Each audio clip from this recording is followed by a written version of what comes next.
You're listening to Backbench Drivers. I'm your host, John Lawson, and joining me this week for the first time, we have a very special guest here to discuss a very interesting topic. It's one I've wanted to cover for a little while, but as you might understand, our guest is a very busy man and he got caught up. But this week, we're finally going to cover the topic, which is the life of Lyenko Urbanchich. I believe that's his name, although, John, you have to correct me. And to discuss the life, Urbanchich. To discuss the life of this very interesting man, I've got John Macgowan here, and he's a known entity at this point. He might want to cover some of his political experience, but he's a well-known political operator, notorious in conservative circles, and he's extremely knowledgeable. In fact, you even know Lyenko yourself, or you knew him when he was alive, John. But apart from that, I'll leave it with you. Would you like to introduce yourself? How you got interested in politics, how you arrived to the point where you are today, and how you know Lyenko, and then from there we'll go into the story of this fascinating man. I joined the Liberal Party more than 20 years ago now in Tasmania, of all places. And back then, I was a first-year university student at the University of Tas. And the best job you could probably hope for graduating from University of Tas was about $30,000 a year as a clerk in the public service. So when a bunch of Liberals from New South Wales came down and gave us all jobs working in Backbench's offices for $50,000 a year, I snapped one up and left. And that was how I got started, was actually working in a Backbench's office. I wasn't ever that into Liberal Party politics. I was always quite a bit further to the right than my peers. And I got picked up early by the right faction in the very early 2000s, which is how I came to be introduced to Lyenko in, I think it was about late 2003, early 2004, before the federal election, by which point he was notorious in New South Wales political circles. Because there had been a book written in 2001 called War Criminals in Australia. And if you've read about Lyenko online, if you've read his obituaries in the Sydney Morning Herald and the ABC, I can guarantee you every single thing that's available in the public sphere about Lyenko today comes from that one book. It's written by a chap called Mark Aarons. And really all you need to know about Mark Aarons is that his father, Laurie Aarons, was the first secretary of the Australian Communist Party, and Mark Aarons himself was a staffer for Bob Carr in the 1990s. So it's not exactly neutral what they wrote about it. And fundamentally, a lot of it was untrue. And I had, on multiple occasions through 2004 to 2005, before he ended up in hospice care, to meet Lyenko at he had an office in a converted railway carriage in Torella that he ran his magazine out of, Esprit de Corps, and they call it a think tank, but I didn't really do a great deal of publishing, called Liberty, that kind of a nesting place for a lot of right-wing liberals in the late 1990s, but by the early 2000s. Doing that much anymore. Look, when you read about him online, the first thing you read about him was that he was a Nazi, that he was a convicted war criminal, which was fundamentally untrue. Lyenko joined the Slovene Home Guard, I think, as young as 12 years old. He was born in Serbia, what would become Serbia. His parents had to flee Slovenia because of communism. And they came back after the Home Guard took over in the early 1940s. Lyenko was kicked out of school, in fact, for espousing anti-communist views at 12, which was pretty cool. Now, his name is hard to pronounce. It is Urbanchich.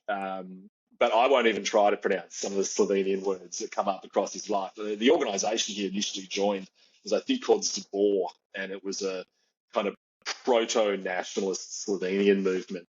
And then somewhere in the next few years, he ends up in the Home Guard, and he never fought on the front line. I don't think he held a gun, but what he did do was run their newspaper and their radio operation, which we think he did was the reason why was because he was multilingual. He didn't just speak Slovenian. He spoke a lot of the dialects from the region, and I think he also spoke German. Uh, I know because his first wife didn't speak a word of English, so I imagine that would have been quite. She was German, so it would have been quite awkward if he speak some German. Probably And would he have been did an that. easier household to run there. Well, I mean, the If you famous can't understand story. your wife. I don't know if this is true. It's in one of the Mark Aaron's books where it's claimed that he broke up with Wendy, his first wife, because she felt bad about. I believe she made actually an actual member of the actual Nazi Germany. And she felt bad about it, and Lyenko didn't. But again, that comes from one of the Mark Aaron's books, and I certainly never heard Lyenko talk about the reason his marriage broke up. So Right. we don't know if that one's true. But he did speak a lot of languages, and that was why he was kind of plonked in front of the radio as a radio operator in 1944 to read these broadcasts from the Slovene Home Guard. Now, he was only 22 when the war ended. A lot of us who knew him at the end, in the last few years of his life, we did believe that Lyenko was actually quite a bit younger and that he may have lied about his age at various points, especially to make sure he was interned by the British. 90% of Slovene Home Guard members were executed by the Yugoslavian authorities at the end of the war. The overwhelming majority of them ran to Austria in 1944 and were picked up in 1945. The British then handed them over to the Yugoslavian authorities for hanging. For some reason, Lyenko avoided this and was interned with a very small number of other Slovenians in 1944, and he was kept there until 1948, where he was released with a clean bill of health from the British. There's been allegations that he appeared on various lists of known Nazi collaborators. This is not true. There's a document that was turned up in 1986, when one of the times when they tried to kick him out of the Liberal Party. His name does appear in the British Home Office, the British Foreign Office, but only in the context that he was the radio personality on Slovenian radio. So everyone kind of knew who he was.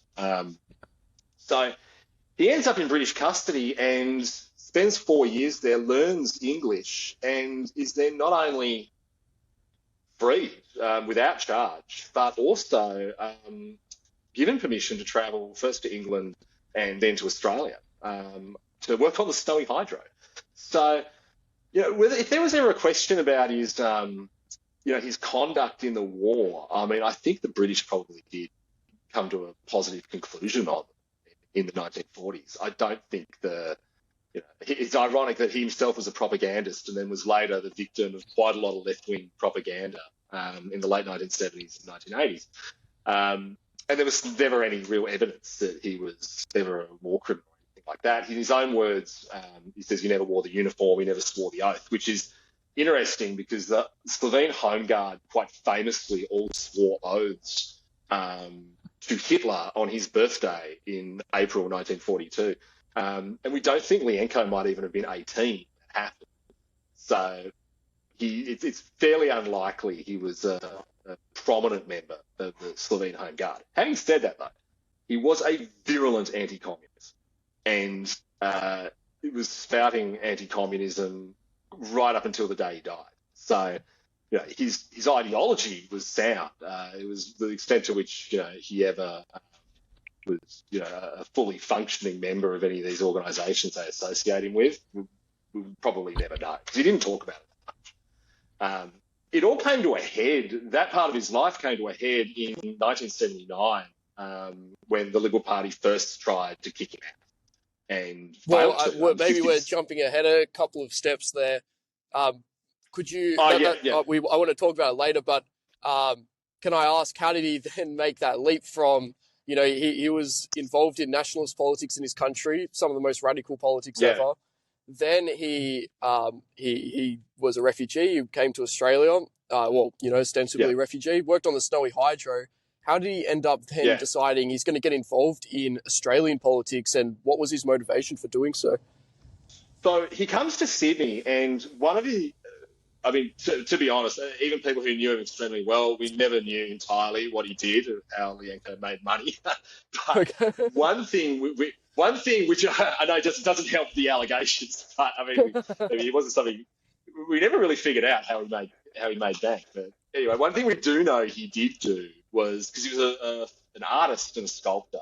Um, we know that in the late 1950s, early 1960s, he worked as a draftsman for advertisements were painted back then. And so we know he was doing that in Darlinghurst, Woolloomooloo, in late 1950s, early 1960s.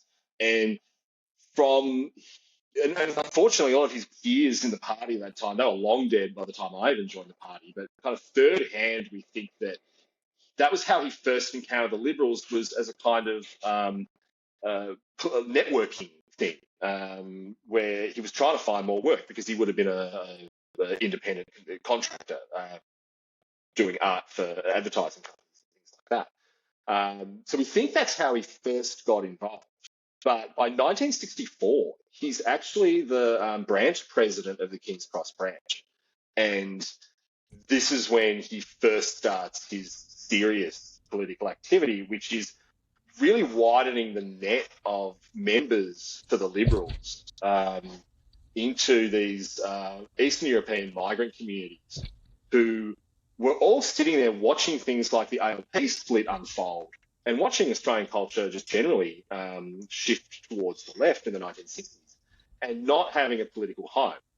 And this is where Lyenko first starts bringing people in and giving him that political home. And he starts with his own cohort. He starts with immigrants, Slovenes, Yugoslavs, Serbians. By that point, by the 1960s, you started to see the first wave of nationalist Greeks immigrate after the war. You saw the first wave of more right-wing Italians immigrate. So he starts recruiting those people into the party. And this is a kind of confronting thing for the Liberals, because the Liberals were a liberal party, and they were very progressive for their time, but they were an extremely white party, like a specifically waspish Protestant party. I mean, in the 1960s, there were very few Catholics in the Liberal Party. So this is kind of the beginning of where the Liberals get their ethnic council, which becomes a fixture in Lyenko's life. Because it wasn't just Lyenko who was doing this.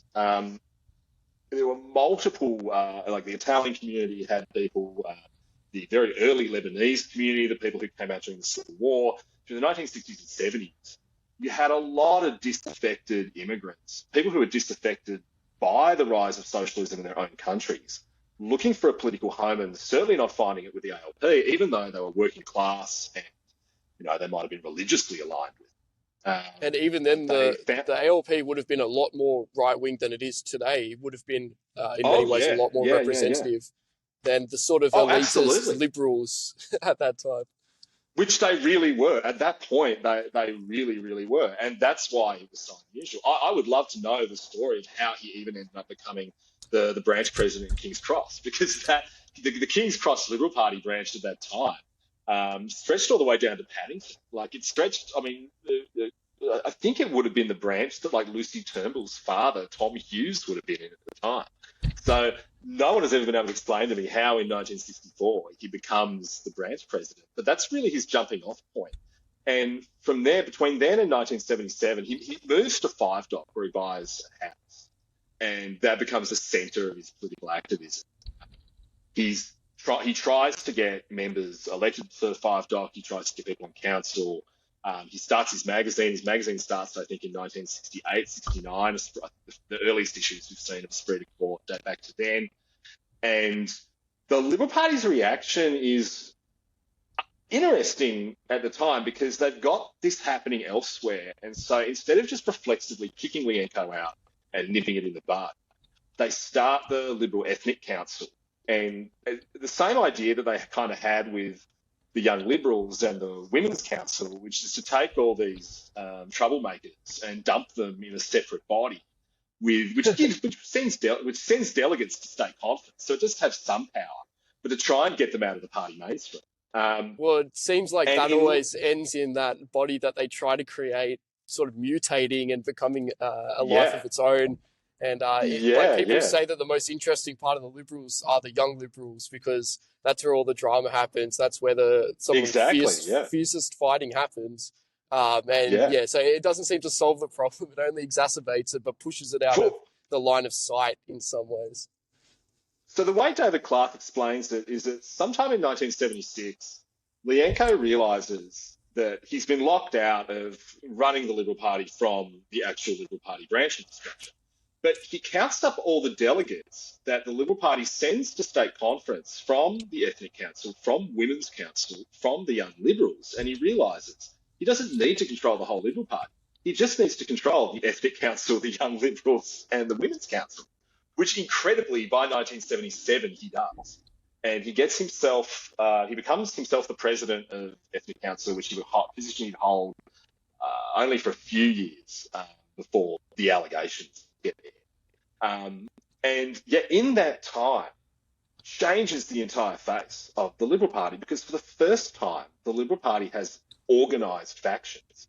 I've never heard him use the word the uglies. He always only called it the right faction. But this is organised for the first time and starts putting up policy motions, starts throwing their weight around on state executive and in policy forums. And it's kind of ironic that at the time Malcolm Fraser was Prime Minister, and you start to see the wave of Vietnamese immigrants come to Sydney. I mean, Lyenko's practically meeting them on the boat and telling them that if they want to continue to fight communism, they have to join the Liberal Party. And, we see the legacy of that today with someone like Dai Li. Dai Li was, I think she was one of the earliest people who joined that Cabramatta Liberal Party branch when it was run by Charlie Lim, who was a prominent NLC. And also a Vietnam War veteran, ironically ended up being a huge supporter of the Vietnamese community in Cabramatta. So, for all the racism and anti-Semitism allegations that Lyenko got over his life, I mean, he certainly did more for multiculturalism in the Liberal Party than anyone else living there. Well, he seemed like an extremely practical man in that he used the means available to him to try to achieve the ends that he was seeking after, even though in a lot of ways they weren't perfect, like they were not the principled option necessarily. Yeah, absolutely.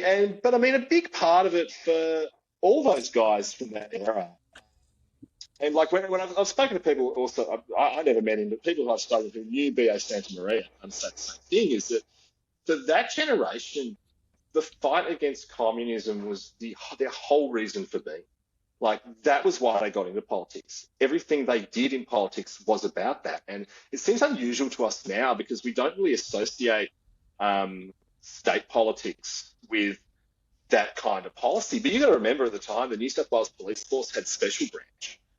They were investigating allegations of communist infiltrators in state institutions.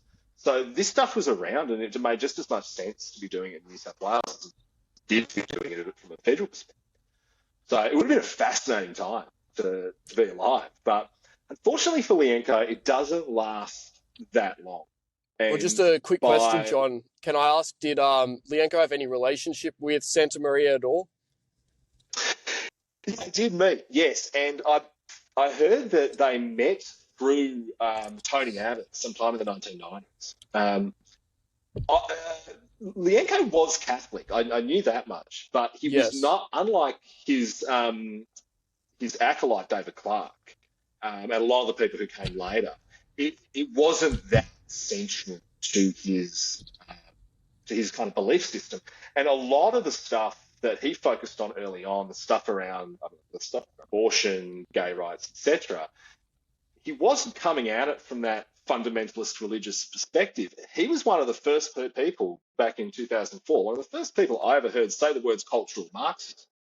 Like, he was thinking back then that these movements were a Marxist vanguard, not so much. And so he attacked them from that angle, not necessarily from the religious angle that a lot of the people he brought in did.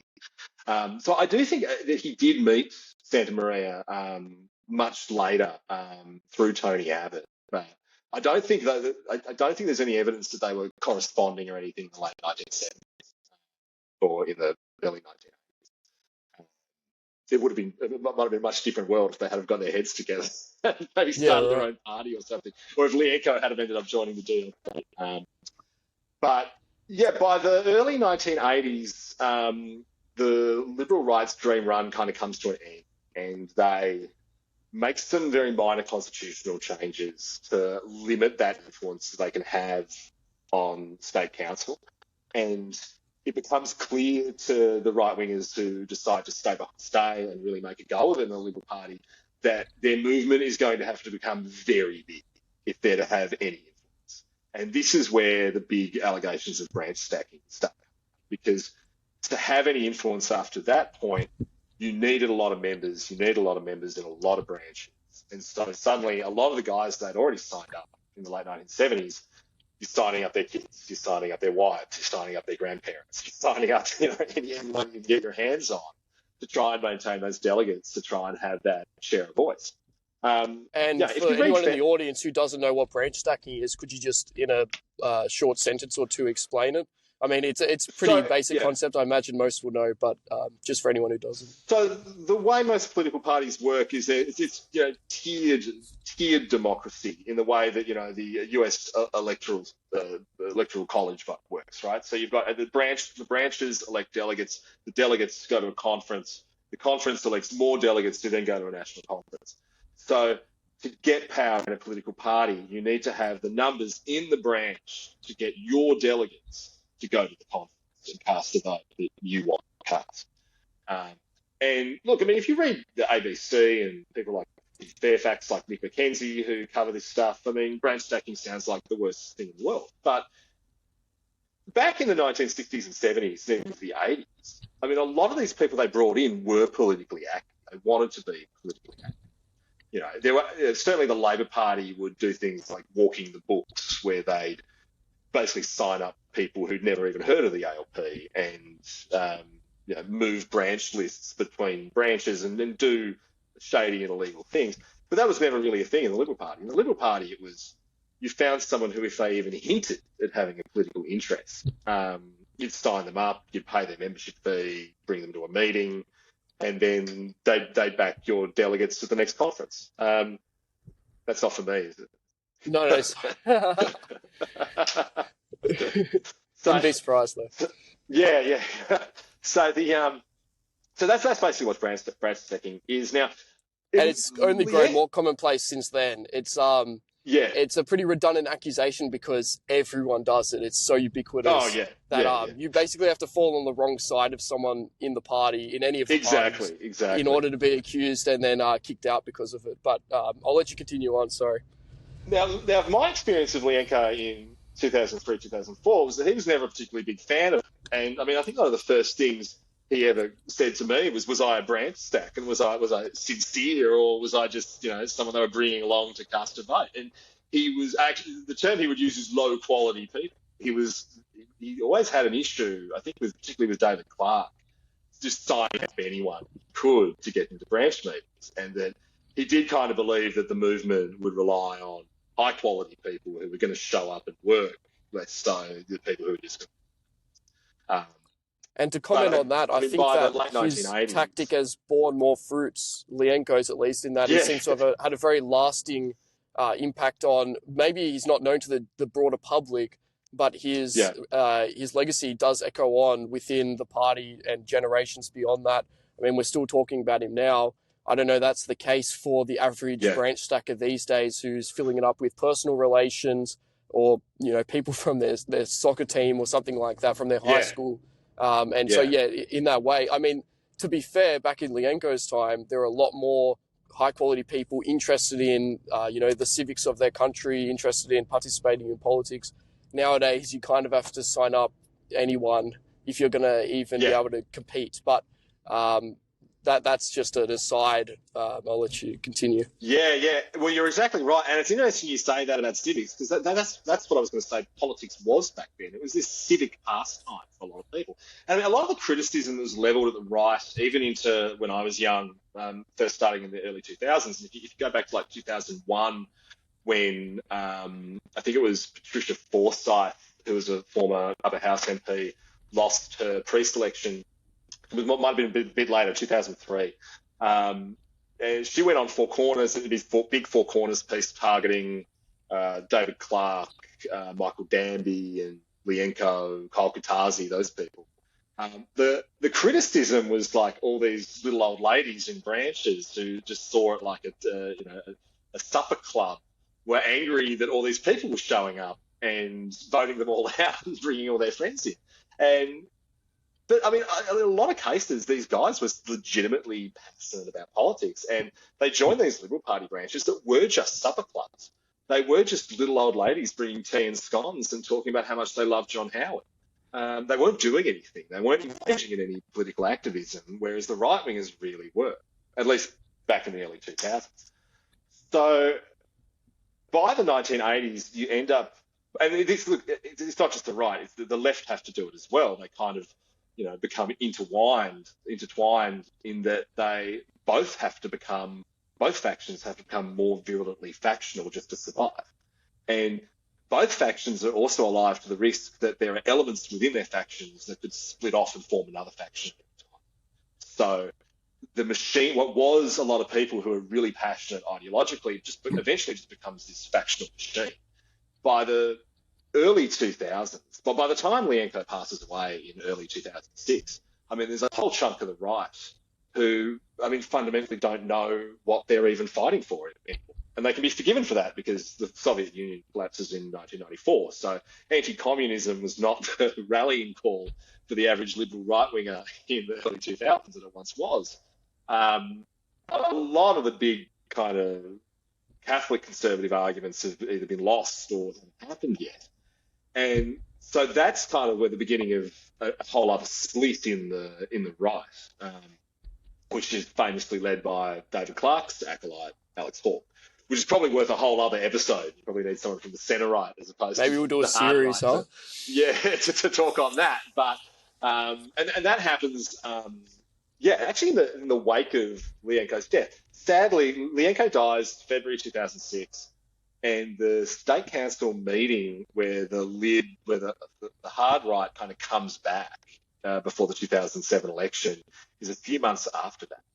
So he doesn't live to see the return of the hard right on state executive, which is probably for the best because things don't go too well after that. You have the disastrous 2007 election campaigns, state and federal, and they don't last very long in power. And then, of course, the hard right splits. So that's kind of the overview of his life. I'd be interested to know what questions people had about it. If there's anything else I should cover. Yeah. I'll just jump in with a couple of questions of my own. I'll say, so you say that his main impact was opposing communism, which in some ways might have been a boogeyman, although it was a very real threat at the time. Is this the reason why he didn't join the Labour Party, because he associated it just instinctively with the communists back in his own country, back in Serbia or Slovakia? Or Slovenia. Slovenia. Sorry, is that why he joined the Liberals instead? Because he just went for the right-wing party de facto. Well, one theory we had later, amongst those, was to talk about him a fair bit, because I've been working on a book about Lyenko for a couple of years now. One theory that we have is that it was when he worked on the Snowy Hydro. Because if you look at the demographics of immigrants who were sent to the Snowy, I mean, he's a real outlier. Like, there's not a lot of Slovenians who come out at that time. The overwhelming majority of people who came out then were Greek and Italian partisans. And this was fertile recruiting territory for the ALP. So it's kind of likely that he may have kind of witnessed that stuff going on, witnessed some early, their kind of early industrial efforts, and thought this wasn't for him. The other thing is that he's in Australia right during the first ALP split, and so you'd be picking up the newspaper every day, and you're seeing the fact that the Australian Labor Party is breaking apart in real time over the question of communism. So for someone like him, it just wouldn't have made sense to join. If he had to come out, if he's, it's an interesting sliding doors moment. I heard him say that his parents had considered immigrating to Australia in the 1930s. And, had he come out here in the 1930s, before the war started, he could very well have been a stalwart of Jack Lang Labor, Yeah, that's because what comes to that mind. was, yeah, because that was really where his politics lie. So, yeah, I mean, that we think is why the Labor Party didn't appeal to him. And like I said, we never really got to the bottom of how much he ever had to do with B.A. Santa Maria. I don't think much. I know that there was like one meeting sometime before Santa Maria died, but that was about it. He hated the Labor Party. Like, I mean, for a man who was considered like a factional warlord, I mean, I know the factional warlords on the left of the Liberals. They hate the right wing of the Liberals far more than they hate the Labor Party. They have friends in the Labor Party. But to his dying breath, Lyenko cursed the Australian Labor Party, hated them. So he was interesting as a factional operative in that respect, because most of these guys, state and federal, it's the internal fight that is their main focus. But for him, I mean, I guess it just goes to show he always kind of saw it as a fight against communism. Like, Yeah, no, it definitely speaks for more. Like I think some people they get involved in the battle, they get involved in the scrimmage, and they lose sight of the end goal, which is to change the country. But I guess that is reflective of his attitude that he actually was focused on changing the country on a broader scale, and not just yeah, carving out his little slice of the Liberal Party for an ego purpose or because he likes the fight or something like that. Which I do think is the case for a lot of factional operators today, or oh for the yeah, last 30 years. But yeah, that yeah. yeah. I mean, yeah. I think he clearly had I think he made the right choice in that he ended up leaving a longer legacy in the Liberals, whereas within Labor, I mean, there's no right faction, no meaningful right faction these days. I know that they do have a faction described as the right faction, but it certainly isn't right Mm, wing or nationalist or anti-communist at all in any meaningful sense. mm, mm, mm. So yeah, he did sort of make the right choice in the end. I have another question just in regards to uh, can you talk a little bit about what his character was like? Because he's an extremely enigmatic character. If you read any of the details, so he worked out of a train carriage, an abandoned train carriage. He ran like his own paper when he was within the Liberals, and it was a factional piece that I think you actually have a lot of copies of. You've told me, and he lived in a Mhm. castle. So he works in an abandoned train carriage, lives in a castle in the national park in New South Wales. And at the Yeah, castle, he has yeah. all these sculptures that Um, he carved himself of like knights and so, things like that. And he had flags flying on his castle. So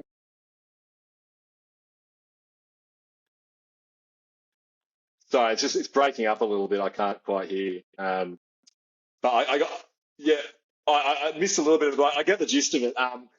Uh, yeah, look, some of that is true. I went to the place so he had the place in Torella, which was erroneously described as his house. It was just an office, and it was.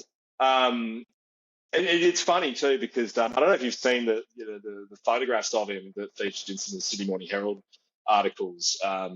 The that they're actually taken in the trailer, because in your head when someone says, oh, they live in a train, they have an office in a train carriage, you kind of picture this like something out of something a conspiracy theorist would live in, like packed with books and stuff.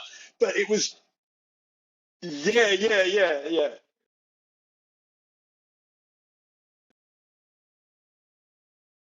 Yeah, yeah, but Lyenko's, but no, it was the complete opposite, and it had been renovated inside. It had a desk and a kind of modest bookshelf, but it was, yeah, and it had other desks. He had like young guys who like would come in there and help him with the magazines and with other work and stuff, with Liberal Party work. And so it was really just set up. It just looked like a normal office. It just happened to be in a train carriage. But it did kind of help this mythology that he was a kind of kooky guy. The place in Kurrajong, sorry, I just had a sip of water. The place in Kurrajong you've heard about with the flagpoles, that is a massive exaggeration by Mark Aarons in one of the books. Like, he tried to portray it as being like this paramilitary training camp for right-wing young liberals who'd go out there and salute the flag. Now, there was a bit of I know, right?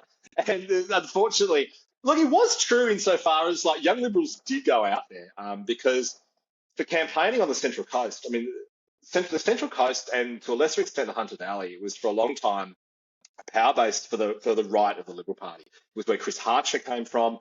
Harcher was a semi-contemporary of Lyenko's.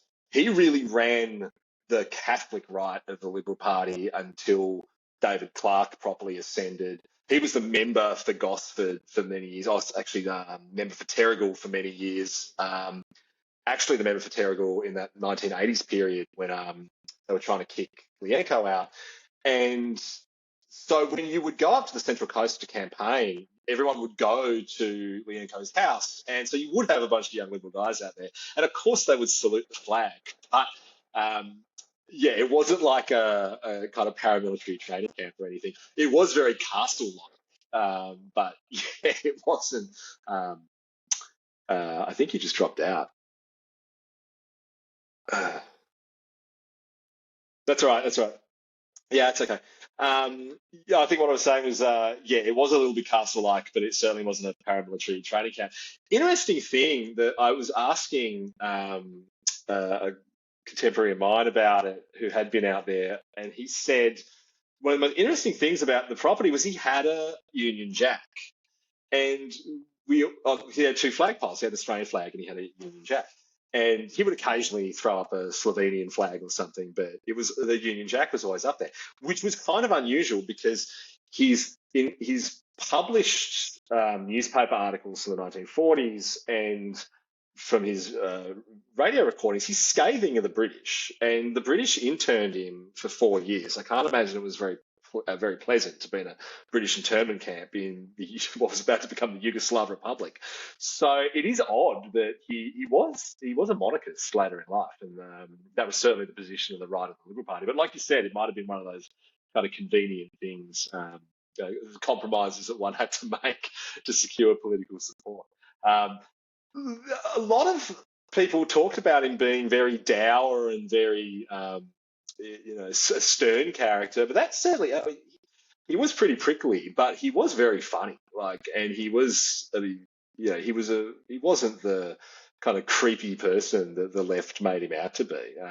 That was certainly never my experience of him. He kind of put on this persona of going to Liberal Party branch meetings and just lurking up the back of them. Which I think is the first place I ever saw him at. I saw him at a Cherrybrook branch meeting in like 2003, when I think he had to walk with a walker or something, and he was kind of perched up the back. I think in Mark Aaron's book, he describes him as looking like a condor, but that's one of the few accurate things in Aaron's book, as he kind of did. But yeah, certainly some of the mythology about him, not necessarily true. Well, that's too bad. I've heard that they, after his death, knocked down the castle and, well, I don't know if they knocked it down, but they dismantled parts of it and removed the statues. I think they're in some cultural centre now. Yeah, well, so right up and even when I first met him in like 0304, he was making these statues that he sold to like Slovenian and not just Slovenian, but like Yugoslavian like community centres around the country, like various like I don't know, Yugoslavian mythological figures and stuff, and he would carve them and they'd go up outside these community centres. And I know that the one that was at the Karajan house is at the big Slovenian community centre in Drummoyne.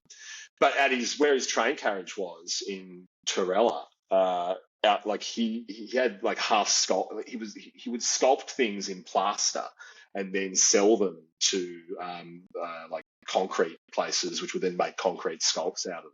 So he had heaps of those like scattered around the place. So that was one way he made money. I'm told that he made quite a few like headstones and things, like kind of like angels that go on top of headstones and stuff like that. I'm told that was one of his money earners in the 1980s. But like I said, we were never really sure how Lyenko made money. He's a national man of mystery. Yeah. Which just adds to the mythology, right? This crusader against communism who's a sculptor by day, a Liberal Party operative by night. He runs half the party. No one really knows his name. Well, he's sort of a relatively unknown character. he has this murky history of war crimes in Yeah, a different yeah. country, which Alleged didn't war occur. crimes. Let's be Yeah, clear, it didn't yeah, happen. yeah, yeah. Did not occur. Yeah, But yeah. no, just he seems like just an awesome guy, to be honest. Oh yeah, he was. And when I met him, I would have been God like 20, 21, and I remember being taken to his place and the conversation in the car, like, don't look him in the eye. Like he's gonna size you up for the party. Like it was a big deal. And I've spoken to a lot of guys from the right who are kind of like my vintage, who's had the same story of going out there. I think the difference was I kept going back because I thought he was so cool. But unfortunately, that was really in the twilight of his life, where I think Esprit de Corps stops publishing probably like 2005. I think is when the last issue of that we've got. Um, if you've got uh, fans of Lyenko who've made contact with you through the show, we're going to figure out a way to make some of the old copies of the magazine available online at some point in hopefully before Christmas. That'd be Because brilliant. we're never going to get a full collection, but it is probably the best we're going to get. A lot of them were kept at the state library. Actually, we discovered. Mm. So made photocopies of most of them, and we should be able to get them online. I think David Clark did a very smart thing after Lyenko died, which was hid most of this stuff because the left were just rabid on writing these hit pieces on him. I mean, if you look at the obituary, I mean, actually, the first Sydney Morning Herald obituary is not too bad, but the Mark Aaron's one's awful. The ABC one's terrible. I mean, the Labor Party basically had a pro forma question time speech that they were giving in 2006 in state parliament and in federal parliament when he died, was reminding everyone that there was this alleged Nazi collaborator in the Liberals. So a lot of his writing was just kind of disappeared after his death, and it's long enough under the bridge now that I think a lot of it should come out, and also because I think there's actually a lot more interest in it. I mean, I could count on one hand the number of guys I knew in the Liberal Party in the early 2000s who even share a spirit of Lyenko's political views.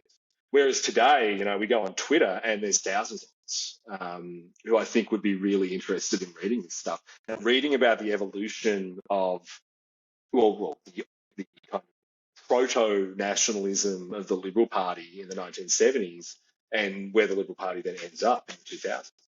Yeah, I think We're it would hoping to give a get that lot of online. hope as to what can be achieved within politics. I mean, it's been done before.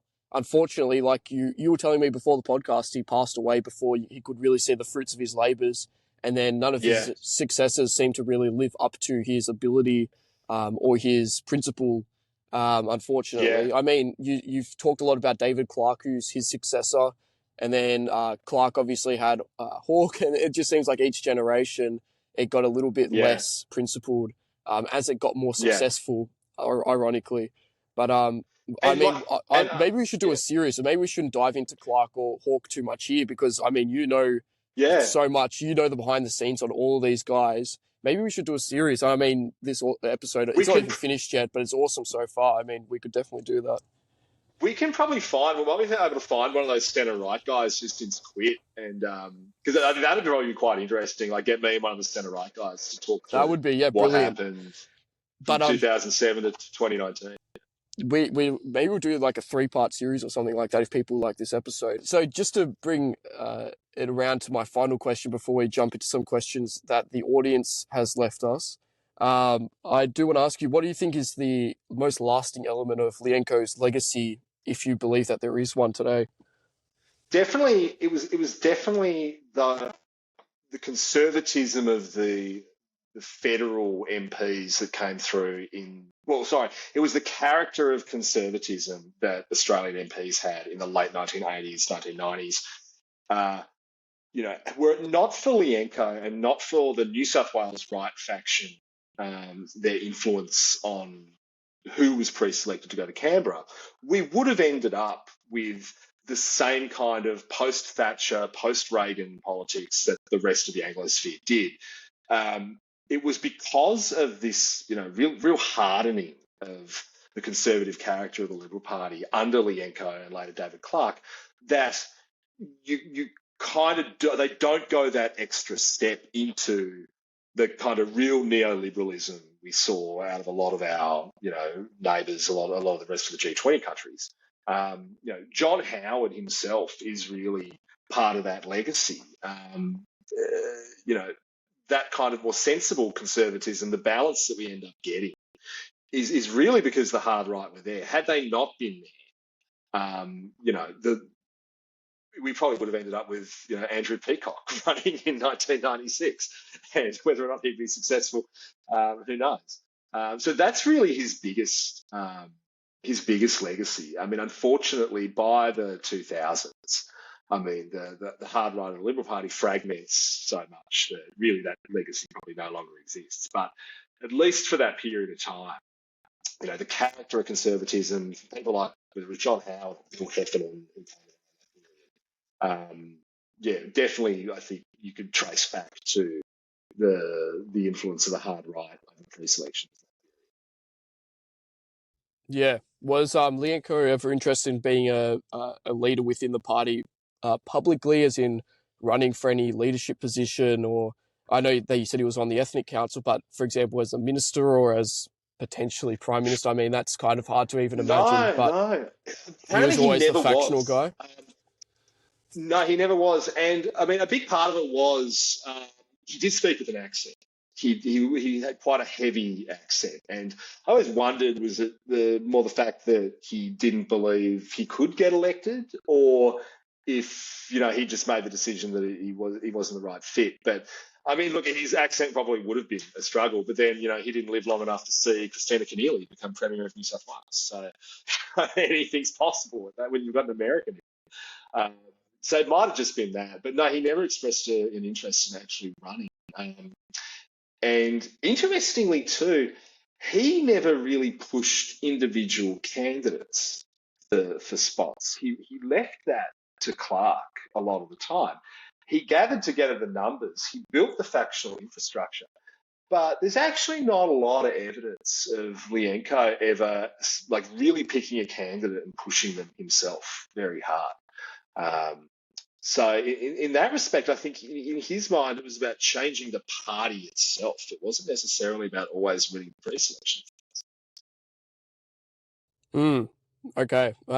In your opinion, do you think that was a oversight by him? Do you think it would have been stronger had he personally been doing that? I know it's a lot of work for one man, but do you think that Clark's choices paid out, as in, they were successful in the end? Well, pretty much everyone Clark brought in. I mean, don't get me wrong, I love David, but pretty much everyone he brought in would go on to betray him at some point. Right. Okay. Jai Rao, Matthew Mason Cox, I think, and then everyone who didn't betray him got kicked out in ICAC investigations. So the legacy of David's choices wasn't great. But, it's interesting. It's kind of that what we spoke about before, is the Liberal Party as civic pastime, and for the bulk of the history of not just the Liberal Party, but the Labor Party as well, it really wasn't the culture for political operatives and for people engaged in the parties to run themselves. The parties were really like vanguard movements that went out and found people that they thought would be good MPs. And I think the challenge for Lyenko was that he probably didn't ever really find that many people that he thought would be good MPs. And that might have been one of the reasons why he never really pushed those pre-selections that hard. But look, I mean, just the fact that you had conservatives running in every single race, because I mean, until the right came on the scene in the 1970s, a lot of races were uncontested. So even just the fact they were running pulled the party rightwards quite successfully. Yeah, and I guess there's lessons to be learned in there. I mean, there's definitely a culture shift, I think, where Australians, or just in general, have just stopped participating in these extracurricular activities. Oh, yeah. And so it's harder to find those really high quality people that would normally have engaged in these sorts of things. Politics as a concept back in the 50s, 60s, and before that at our founding. I mean, if you're a high quality individual today, you've got a lot of potential, you're not really going to go into politics. I mean, there's just so much more to be gained from going into Oh, the private exactly. sector. Yeah. And Yeah. then the risk of actually being principled in politics is then again another step. So Yeah. you sort of can't knock people because they were using the tools that were given to them. Yeah. And Lyenko, in some In ways, was dealt a better hand just because of his time period than those who yeah. succeeded him. Although nowadays And that's the other changing because I think a lot of young people, I mean, they're at the beginning of their career. I'd maybe count myself in this, although it is a little bit boastful.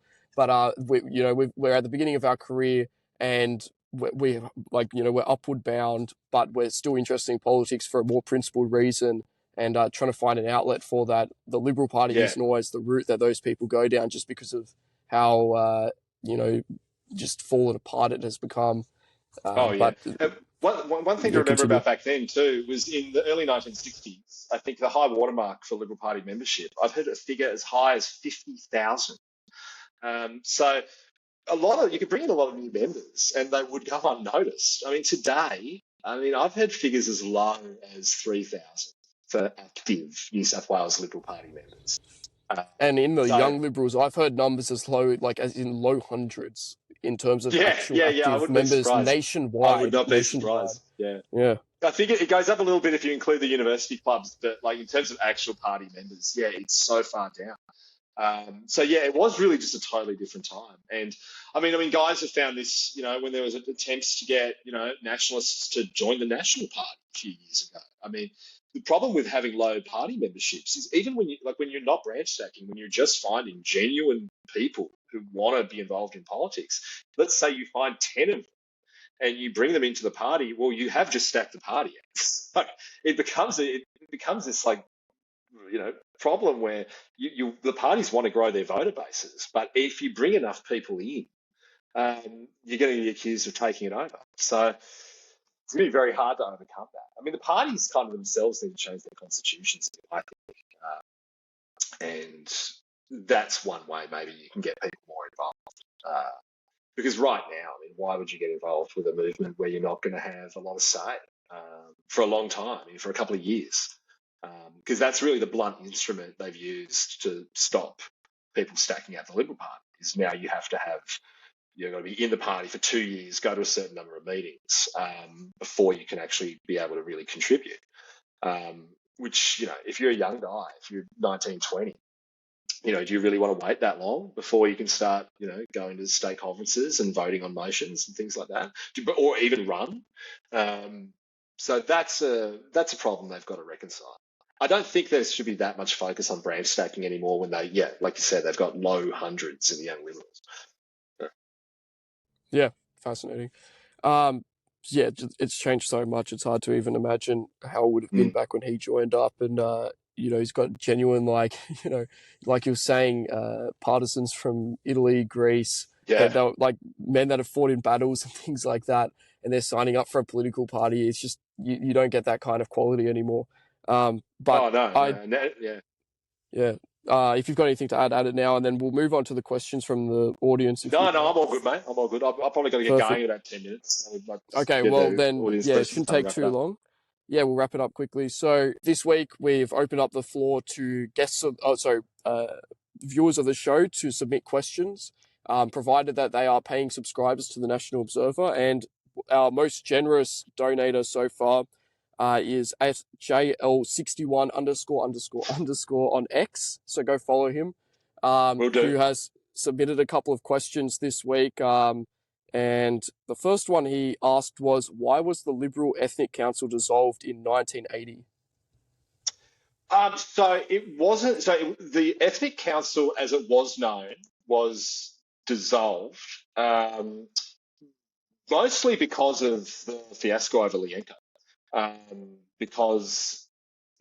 He was. I think they tried to kick him out in '79, and then they briefly put in an Italian chap, Frank Calabro, I think his name was, and then they got rid of it and reconstituted it. Now, it was still there. When they reconstituted it, it was still part of the party, I think, until 2008 or 2009. It was still around. But as it was known, the Ethnic Council, yeah, they did get rid of it after the Lyenko drama.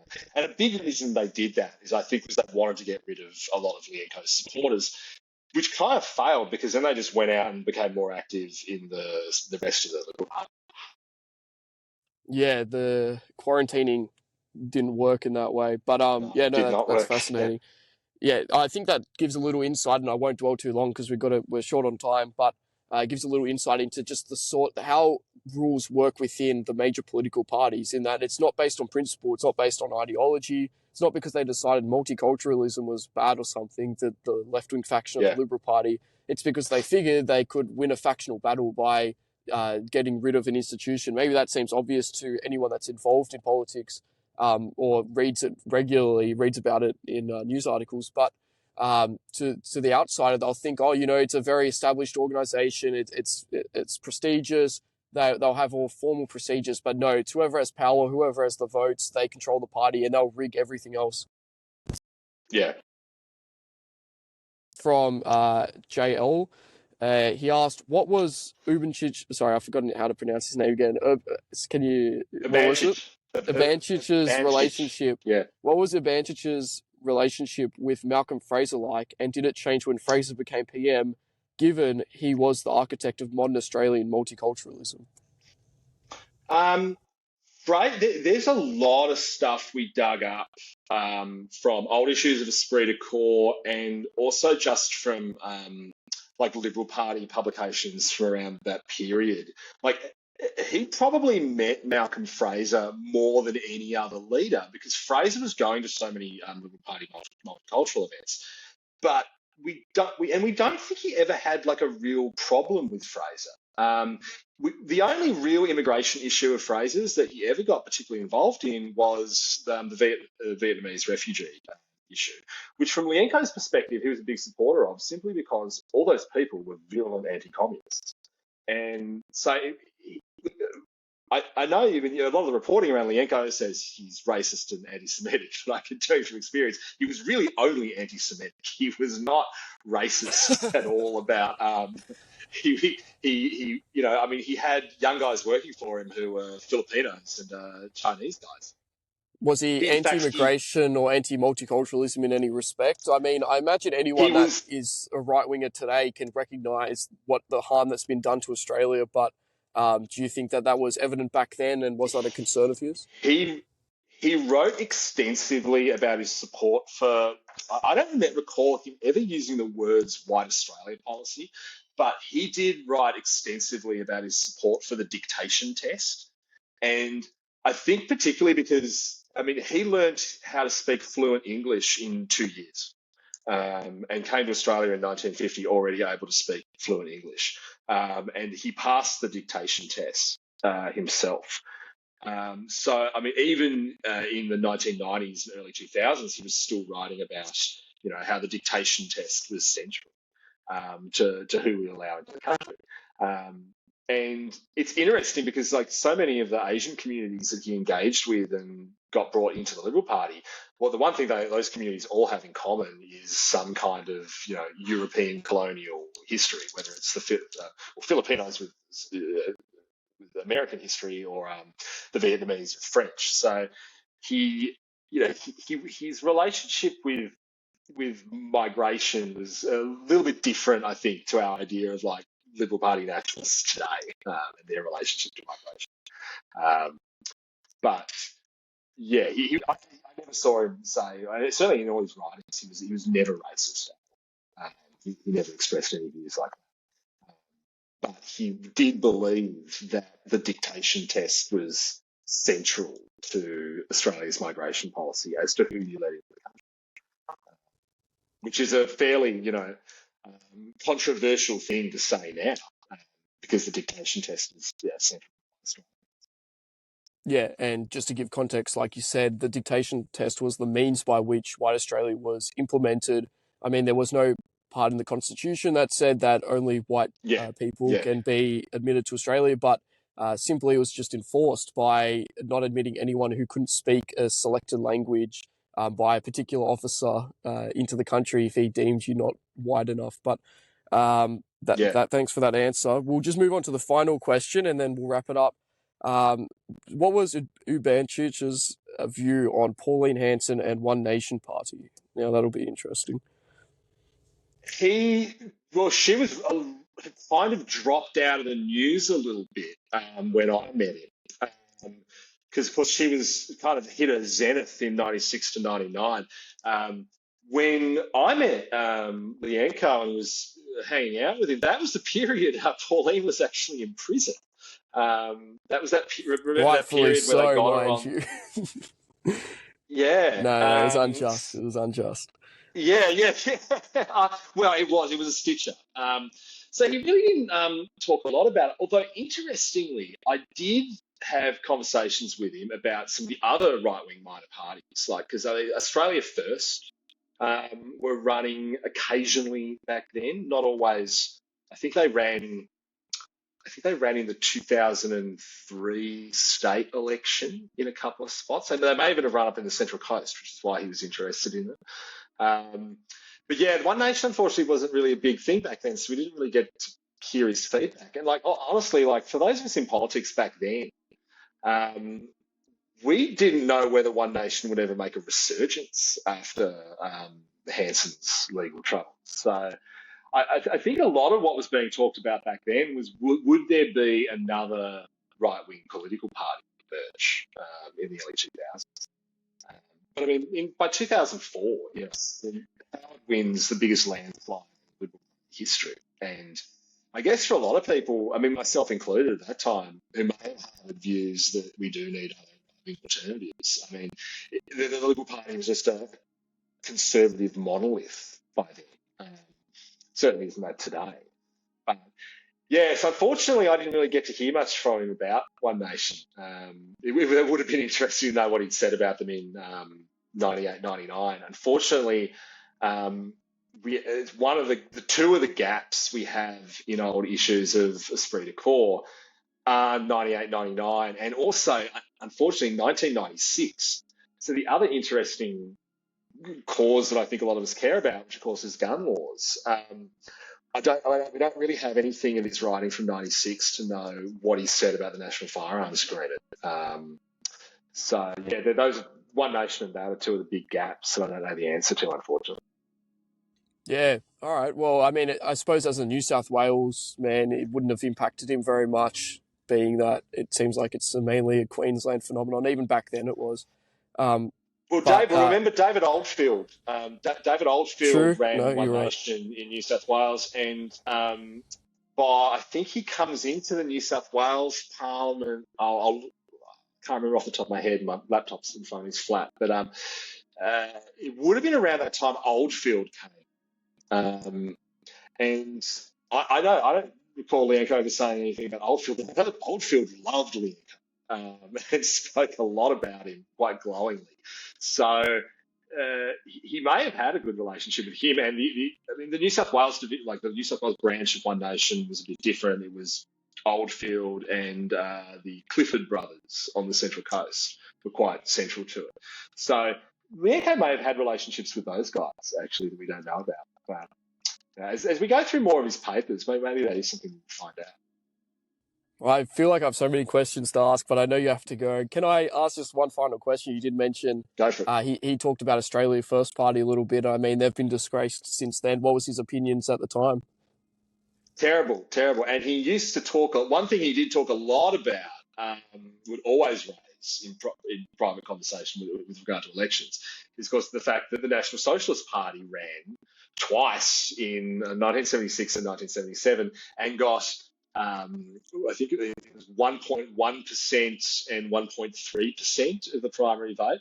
And so occasionally, you'd have young Liberal guys, right-wing young Liberal guys, who try and get him talking about, the 1940s and that kind of stuff. And Lyenko would frequently reference that and say, put that stuff out of your head because it's 1.1%, 1.3% of the vote. Which is very an interesting, interesting. I certainly think of that today when I see some of our, peers in the right, particularly from down in Victoria, No disrespect to them, but I mean, it is never worth more than about 1% of the primary vote. Unfortunately, Lyenko was right about that. But yeah, so he was quite alive to a lot of those things. I mean,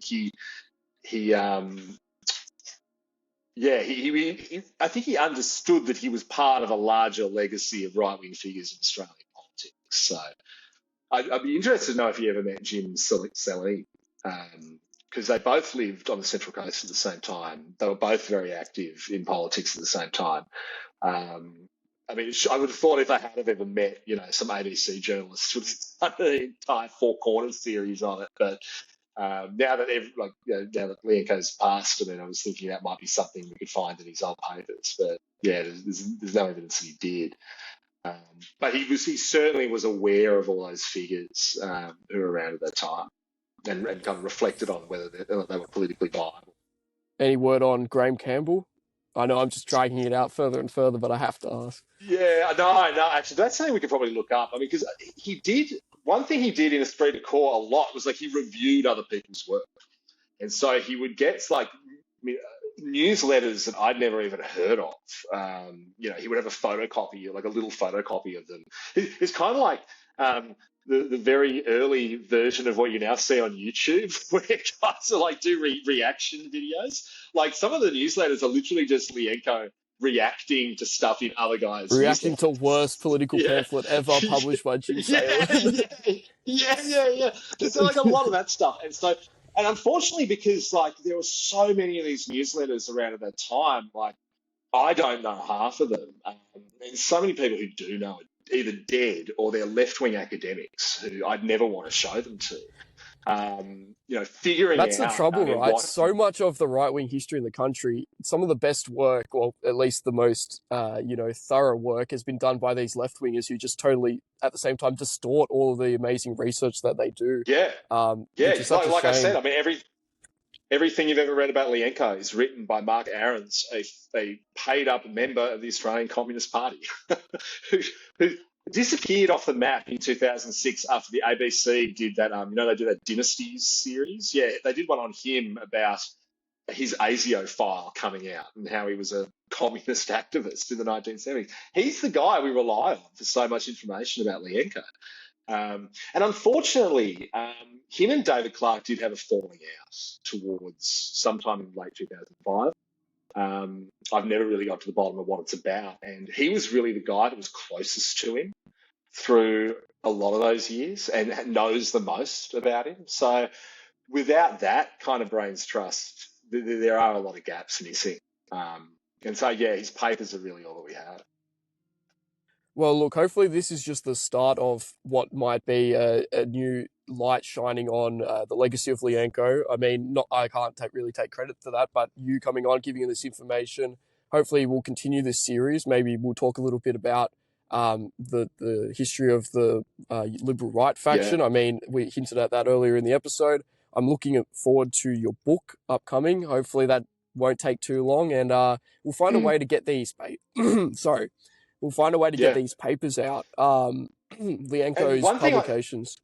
And one thing I'd say to your listeners is you've given your program and your publication, you probably have listeners who are my vintage, who are around at that time, who probably met him as well. Because they're the ones that told me about him to begin with. Yeah, because I mean, it wasn't like a communal thing. It wasn't like we were going over there and seeing him after branch meetings with a dozen other young liberals. You were often there with just like one or two guys. So we were all acutely aware that we weren't the only ones going on pilgrimages to see Lyenko after 5 branch meetings. I know there's definitely others out there, so there'll be other people who can share those experiences they had with him.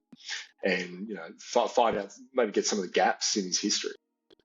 Well, hopefully your upcoming book will be the authoritative source. But yeah, we'll do a little bit more on that, and we'll chat after how we can work together. But thank you so much for coming on this episode, John. I mean, I feel like there's just so much to cover, but we've already gone very long. I know you have to head off. Would you like to tell the audience where they can find more of your content if they are interested, and any of your upcoming works as well? Just on Twitter for now, John_Macgowan on Twitter is where you can find me opining on how horrible Australian politics is most of the time. I am looking at getting a Substack very soon, though. A couple of guys on Twitter have persuaded me to do that. You should write for the National Observer. I might actually send you something, actually, because I've got something finished that I was going to put on Substack first. Ooh, so, yeah, I might exciting. actually send you something to start. Yeah. All right, mate. Thank you very much for this. It's been great.